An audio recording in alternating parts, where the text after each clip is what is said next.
Здравейте! Аз съм Ева от Енергийна агенция Пловдив. Енергия е темата, на която ще обърнем внимание в днешното ни видео. Енергията – двигателят на света. Енергията е в основата на всичко около нас. От изгряващото слънце до най-малката клетка в нашето тяло, тя движи света. Без енергия нямаше да има живот, движение или технологии. Енергията е способността да вършим работа, да променяме, задвижваме и създаваме.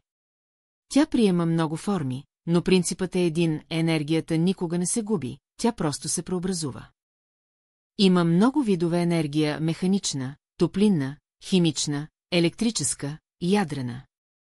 А днес все по-важни стават възобновяемите източници – слънце, вятър, вода и геотермална енергия. Енергията не се създава и не се губи, тя само се преобразува от един вид в друг. Топлината от огъня може да задвижи двигател, а движението на водата да произведе ток.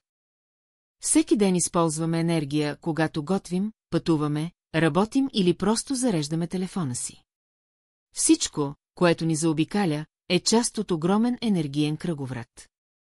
Бъдещето принадлежи на чистата и споделената енергия.